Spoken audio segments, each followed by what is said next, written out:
Su nombre era Luis de Góngora y Argote y él nació en el seno de una familia acomodada cordobesa a la que le interesaba mucho la cultura, con lo cual él siempre se educó, digamos que entre libros. Él estudió Derecho en Salamanca y se ordenó sacerdote, aunque no abandonó lo que era su actividad literaria, lo cual le costó no pocas críticas. Llegó a ser incluso capellán de Felipe III. Cuando estuvo en Madrid, conoció precisamente las intrigas de la corte, y precisamente por su carácter difícil, Quevedo no era el único que tenía carácter difícil, y además su dedicación a la literatura, pues es lo que le llevó precisamente a enfrentarse a otros poetas, entre ellos Quevedo, que ya lo hemos nombrado. Terminó muy desengañado y de hecho se fue a Córdoba a finalizar su vida porque terminó muy cansado de esas intrigas de la corte. Es el máximo representante del estilo culterano, como ya hemos dicho, pero eso no significa que toda su obra sea de estilo culterano. De hecho, se puede distinguir en su obra dos etapas. Una etapa de poesía más popular, más sencilla, y ya una etapa de poesía culterana, que serían los grandes poemas. En esa primera etapa de poesía popular, pues ya os digo que los poemas son más breves, y en ella se incluyen romances, letrillas, también están los sonetos o poemas satíricos. El estilo es más sencillo y alterna un poco elementos propios de una literatura más culta y de una literatura más popular. Ya en su segunda etapa es cuando va a llevar el culteranismo a su máxima expresión y sí que va a crear dos poemas largos, muy complejos y difíciles de entender. Aquí veremos algún trocito para que lo veáis, pero es realmente complejo por las referencias mitológicas, por el orden de la frase, por el tipo de vocabulario que utiliza. Además es que utiliza también perífrasis, largos periodos y largas frases para una idea muy concreta. Entonces es verdad que es bastante compleja. Los dos poemas principales son la fábula de Polifemo y Galatea y las soledades. Las soledades estaba pensado para hacer 4 soledades, está escrito en silbas pero quedó inconcluso. Se supone que era una alegoría a las 4 edades del hombre. Se basa en la idea de un náufrago que, huyendo de una cruel dama de la corte, se embarcó en un barco y ese barco pues naufragó. Y fue a dar a unas tierras en las que fue acogido por unos pastores. Y a partir de ahí se alaba esa vida del campo. Pero ya os digo, es bastante complejo. Veremos aquí un trocito y veréis que tiene muchísimas referencias mitológicas y las descripciones son complejas, etc. El otro poema, el de la fábula de Polifemo y Galatea, se basa en un mito clásico. Polifemo era un cíclope, los cíclopes son aquellos que tienen un solo ojo aquí en la frente, concretamente Polifemo era el hijo de Neptuno.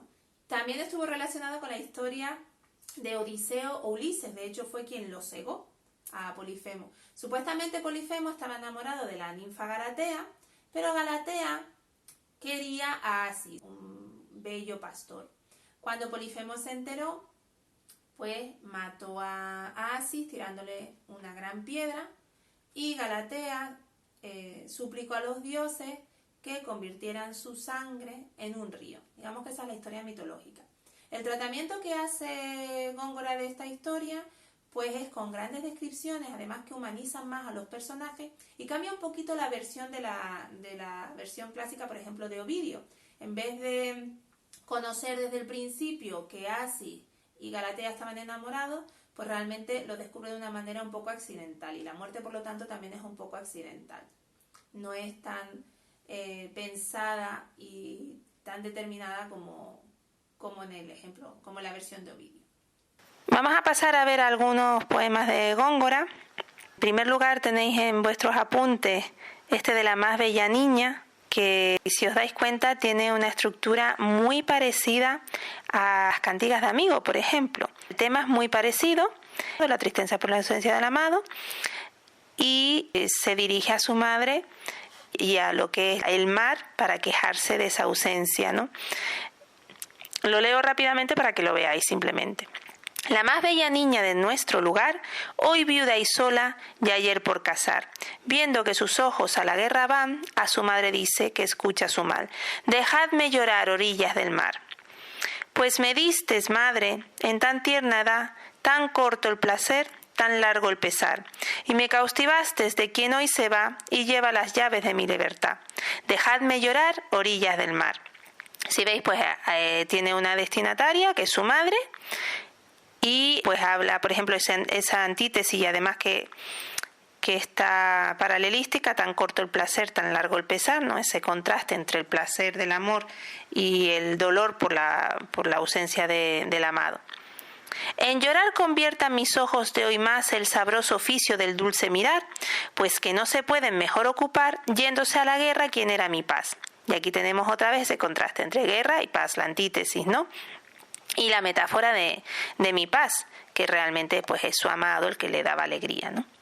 Dejadme llorar, orillas del mar. No me pongáis freno ni queráis culpar, que lo uno es justo, lo otro por demás. Si me queréis bien, no me hagáis mal. Harto peor fuera morir y callar. Dejadme llorar, orillas del mar. Dulce madre mía, ¿quién no llorará? Aunque tenga el pecho como un pedernal, y no dará voces viendo marchitar los más verdes años de mi mocedad. Aquí, como veis, pues alude a su juventud con los verdes años, eso es metáfora, aunque es una metáfora bastante popular, y tener el pecho como un pedernal, como una piedra, ¿no? Comparación. Váyanse las noches, pues idos sean los ojos que hacían los míos velar. Váyanse y no vean tanta soledad, después que en mi lecho sobra la mitad. Dejadme llorar, orillas del mar. Bueno, pues eso de que en el lecho sobra la mitad, pues alude a la ausencia. Como veis, tiene algunas figuras literarias, pero son bastante populares y sencillas. El poema de Ándeme yo caliente y ríase la gente alude al hecho de que es más importante una vida humilde, tranquila, con una comida sencilla pero variada, que no pues el gobierno, la política y lo que son las riquezas. Os lo voy a leer muy rápidamente y os lo comento. Ándeme yo caliente y ríase la gente. Traten otros del gobierno, del mundo y sus monarquías, mientras gobiernan mis días mantequillas y pan tierno, y las mañanas de invierno naranjada y aguardiente, y ríase la gente. Pues eso, que es más importante tener pues esa comida sencilla que todo lo que son pues la política, el gobierno, la corte, etcétera. Coma en dorada vajilla el príncipe mil cuidados, como píldoras dorados, que yo en mi pobre mesilla quiero más una morcilla que en el asador reviente, y ríase la gente. Pues lo dicho, aquí realmente pues es más importante tener una buena morcilla que no esa vajilla dorada, y las riquezas que eso conlleva. Cuando cubra las montañas de blanca nieve el enero, tenga yo lleno el brasero de bellotas y castañas, y a quien las dulces patrañas del rey que rabió me cuente, y ríase la gente. Lo mismo, ¿no? Que prefiere tener bellotas y castañas que no, pues, las patrañas de un rey que rabió. Busque muy enhorabuena al mercader nuevos soles, yo conchas y caracoles entre la menuda arena, escuchando a Filomena sobre el chopo de la fuente, y ríase la gente. Que se dedique el mercader a buscar nuevos soles en el sentido de lugares, destinos a donde ir, o incluso lo que son monedas, aquí tenemos una dilogía, que él prefiere estar tranquilamente escuchando al ruiseñor, que es Filomena, y al lado de la fuente escuchando pues el río pasar. Pasa medianoche el mar y arda en amorosa llama Leandro por ver a su dama, que yo más quiero pasar del golfo de mi lagar la blanca o roja corriente, y ríase la gente. Aquí realmente pues alude que es mejor tener vino, que lo del golfo del lagar blanca o roja corriente es una metáfora del vino, que no un amor intenso. Y aquí hace alusión a Leandro, que pasaba cada noche el estrecho de Dardanelos para encontrarse con su amada Ero, hasta que una noche muere, y ella termina suicidándose cuando se entera, tirándose también al mar. Pues amor es tan cruel que de Píramo y su amada hace tálamo una espada, dos se junten, ella y él, sea mi tisbe un pastel, y la espada sea mi diente, y ríase la gente. Aquí insiste con otra historia también mitológica de un amor trágico, que es el de Píramo y Tisbe. Cuenta la historia de dos amantes que se quisieron escapar y huir juntos, pero en el momento en que Tisbe salió, pues había un león que tenía manchadas las fauces de sangre. Entonces ella salió huyendo y dejó atrás un pañuelo. Cuando llegó Píramo, vio al león con el pañuelo de Tisbe manchado de sangre y dio por hecho que Tisbe había muerto. Así que se mató con la espada. Y Tisbe, cuando se encontró a Píramo muerto, cogió también su espada y se mató. Y por eso es por lo que habla de que una espada hace el tálamo. El tálamo es la cama nupcial, donde habrían estado ellos dos juntos. Pero en vez de estar en una cama, pues lo que están es ensartados por una espada. Y ahí lo que quiere decir que prefiere un pastel, que comérselo con su diente, que no el amor ese tan intenso que termina pues muriendo a través de una espada, ¿no? Pues realmente es de lo que habla. Y ya lo que tenéis a continuación es la soledad primera, que es un claro ejemplo de culteranismo. Entonces voy a leer un poquito simplemente para que veáis lo complejo que es y las alusiones que hace. Era del año la estación florida. Pues ya empezamos con una hiperbatón bastante grande, porque lo lógico es decir la estación florida del año. Y hace referencia a una perífrasis, hace referencia a la primavera. En el que mentido robador de Europa, el robador de Europa fue Zeus. Se metamorfoseó en toro. Zeus había raptado a Europa. Precisamente como un toro blanco. Pues aquí está haciendo realmente alusión a la constelación de Tauro. Media luna las armas de su frente y el sol todos los rayos de su pelo. Ahí simplemente está describiendo. Luciente honor del cielo en campos de zafiro, paz estrellas.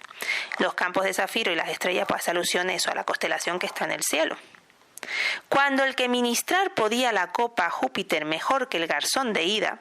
El garzón de Ida era un muchacho muy hermoso que Júpiter o Zeus lo raptó convertido en águila y se lo llevó al Olimpo y lo convirtió precisamente pues eso en el que administraba la ambrosía a los dioses, era el copero. Bueno, pues aquí lo está comparando a ese personaje, ese náufrago que llega a una costa, lo está comparando con ese garzón de Ida en belleza. Así que fijaos, todo lo que ha dicho, que en realidad ha dicho muy poco, para nombrar al náufrago. O sea, fijaos qué grande es el periodo, ¿no? Simplemente nos está diciendo que en primavera, en la época en que estaba la constelación de Tauro, pues llegó un náufrago muy hermoso a una costa. Náufrago y desdeñado sobre ausente, lagrimosas de amor, dulces querellas da al mar, que condolido fue a las ondas, fue al viento el mísero gemido, segundo Darión dulce instrumento. Bueno, pues simplemente lo que quiere decir es eso, que se fue al mar huyendo de esa mujer cruel que lo desdeña. Y entonces pues se da al mar y naufraga.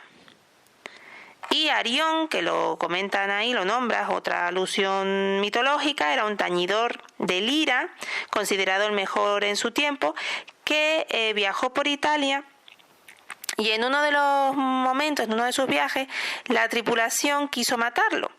Pero Apolo le informó y salió huyendo con unos delfines. Lo ayudaron unos delfines a salir, airoso de esa situación.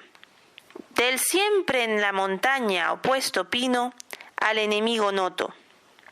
Y el Noto, como tenéis por ahí en las notas, era un dios del viento del sur. Piadoso miembro roto, breve tabla, delfín no fuera pequeño al inconsiderado peregrino. Entonces ahí hace una comparación entre una tabla a la que se sujeta el náufrago con esos delfines en los que huyó Arión. Así como si os dais cuenta, esto es así muy complejo, periodos muy largos, hipérbatos, referencias mitológicas, palabras muy cultas y en realidad pues es bastante difícil de entender si uno no tiene todas esas referencias. Que a una libia de ondas su camino fió y su vida a un leño. La libia de ondas pues sería el mar. Del océano pues antes sorbido y luego vomitado, es decir que el mar lo echa a la orilla. No lejos de un escollo coronado de secos juntos de caliente pluma, alga todo y espumas, halló hospitalidad donde halló nido de Júpiter el ave. Otro hipérbaton, el ave de Júpiter. El ave de Júpiter ya hemos dicho que es el águila. Besa la arena y de la rota nave, aquella parte poca que les puso en la playa dio a la roca, que aún se dejan las peñas lisonjear de agradecidas señas. Es decir, que esa parte de la nave, que era el madero donde viajó, pues lo expuso como un exvoto, digamos, a los dioses en la roca, para agradecer el haberse salvado.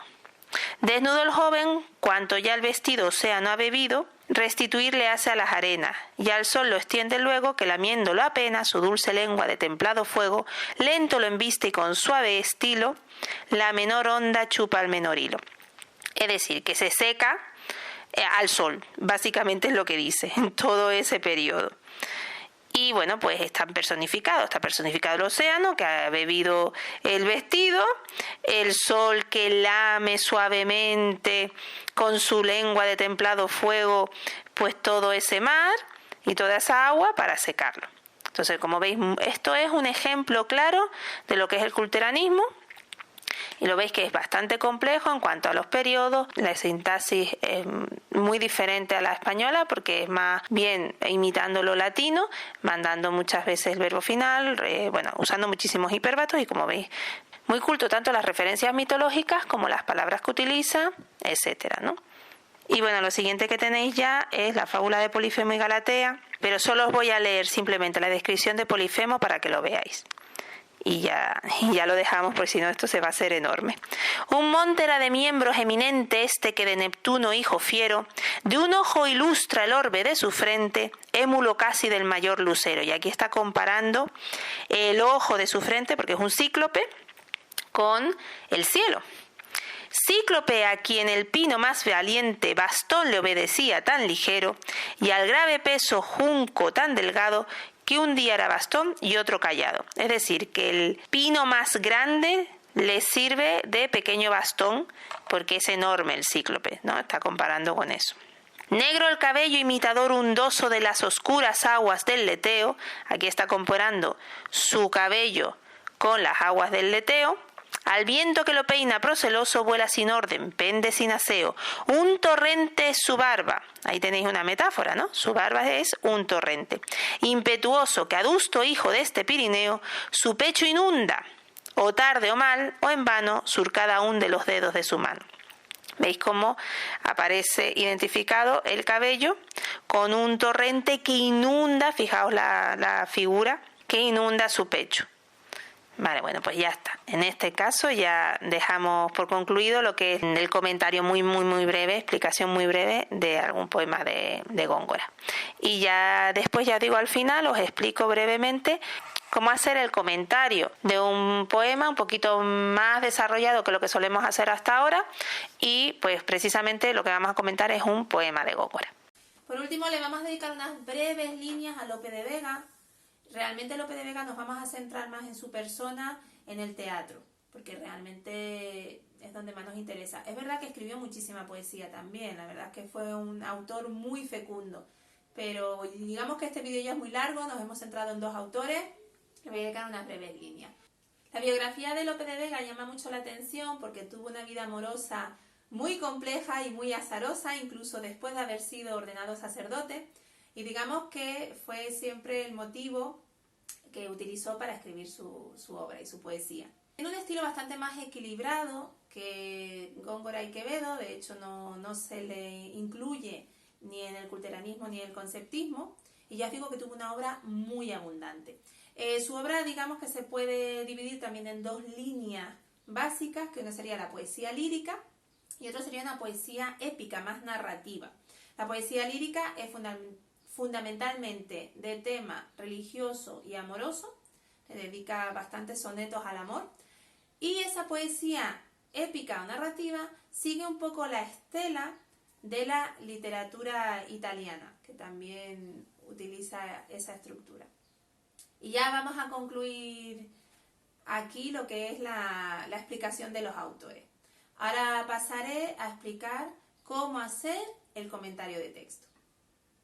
Para hacer el comentario de un poema, un comentario completo, no así tan esquematizado como solemos hacer en los exámenes, tendríamos que tener en cuenta esta guía para el comentario. Bueno, lo primero que tenéis que tener en cuenta es que un comentario no es un esquema, no se puede escribir de forma esquemática, hay que explicar la razón de las cosas, hay que citar las figuras literarias y poner ejemplos y explicar por qué se usan, no vale un listado simplemente de figuras literarias.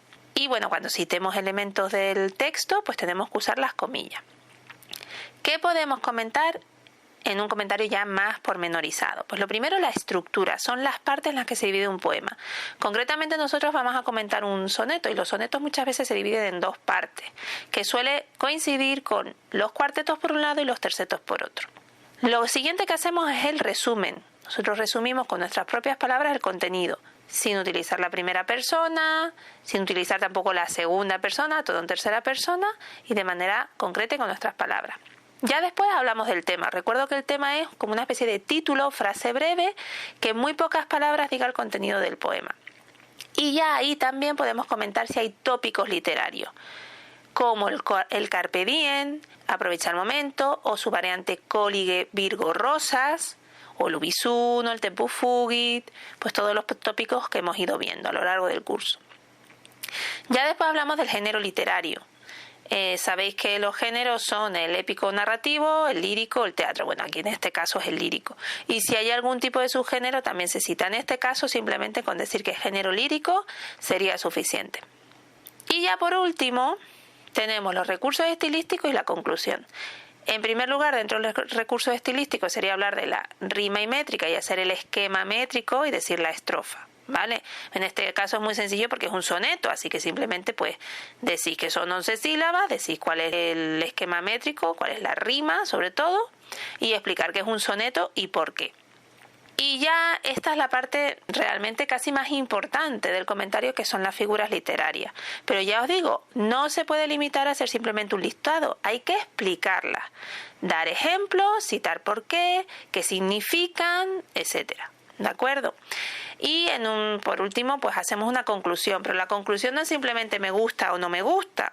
Hay que explicar un poco ese uso que se ha hecho de todos los recursos literarios, a ver si de verdad acompañan al contenido que quiere expresar el poema o no. Y en este caso, además, os he dicho que tenéis que, como vais a comparar, digamos, el poema este de Mientras por competir con tu cabello y el de En tanto que de Rosa y Azucena, que es el que tenéis hecho de ejemplo, pues entonces me gustaría que compararais esos dos poemas y explicarais qué diferencias veis y por qué uno es representativo del Renacimiento frente al que vais a comentar que es representativo del Barroco. ¿Qué diferencia hay entre los dos para que se vea claramente ese cambio?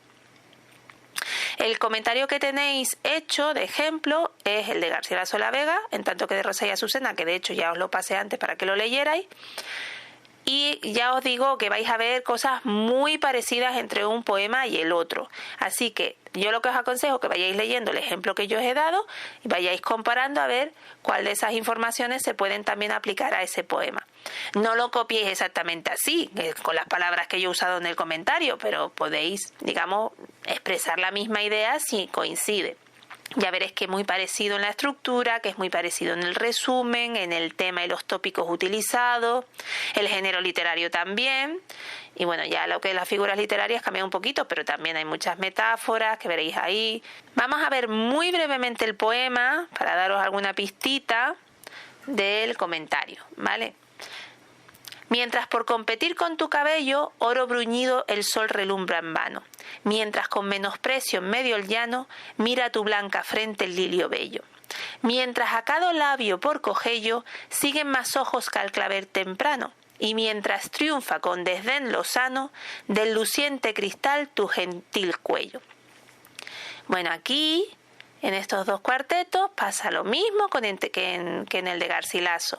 Aquí realmente, ¿qué está haciendo? Está describiendo a alguien y cita una serie de elementos con los que compara partes del cuerpo. No digo más, ¿vale? Tenéis que ver qué figuras literarias son. Además hay varias, no solo esa que hace alusión a la identificación entre elementos, ¿vale? Hay varias figuras. Además hay elementos que se comportan como personas cuando no lo son, etcétera, ¿vale? Bien, ya después pasamos a los dos tercetos. Goza cuello, cabello, labio y frente. Antes que lo que fue en tu edad dorada, oro, lirio, clavel, cristal luciente.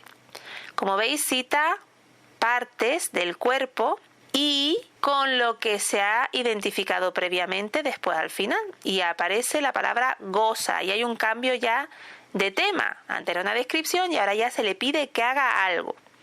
¿Y qué es la edad dorada? Pensad a ver a qué se puede referir esa edad dorada. Y ya pasamos al segundo terceto. No solo en plata o viola troncada, el cabello ya no es oro. Ahora pasa a ser plata. ¿Qué significa eso? ¿Qué ha pasado con la persona para que su cabello pase de oro a plata? ¿Y qué figura literaria puede ser eso? Y la viola troncada hace referencia a una flor ya marchita. Se vuelva, o sea, no solo pase eso, sino más tú y ello juntamente, en tierra, en humo, en polvo, en sombra, en nada. Es una figura literaria que no hemos visto que se llama la gradación. Es una enumeración, pero que es ascendente o descendente. En este caso es descendente porque cada vez va a menos. Vale, entonces fijaos lo que dice. No solo vas a ser plata, sino que vas a ser nada. Y eso no lo dice en el soneto de Garcilaso. Aquí hace referencia a un elemento que el soneto de Garcilaso no hace referencia. El de Garcilaso habla de la vejez, pero no habla de esto otro que se cita aquí. Bueno, yo creo que os he dado unas cuantas pistitas para hacer el comentario. Leed despacio el comentario del soneto de Garcilaso y ya veréis que hay muchas cosas parecidas. Pero fijáis en ese último verso, que es donde está la clave entre la diferencia entre el Renacimiento y el Barroco. Utilizan tópicos parecidos, temas parecidos, pero la visión del Barroco, ¿qué era? ¿Más pesimista o más optimista? Pues aquí es donde se ve. Bueno, pues con esto ya concluimos. Sé que ha sido un vídeo largo, tomadlo con paciencia. Seguid las instrucciones, por favor, del comentario de texto. No lo copiéis de ningún sitio. Seguid mis apuntes, ¿vale? Que me daré cuenta, os estaré vigilando si lo copiáis de algún sitio. Es mejor que sigáis los apuntes, que digamos que os va a ayudar mucho a hacer lo que es el comentario. Cuidaos mucho y hasta el próximo vídeo. ¡Hasta luego!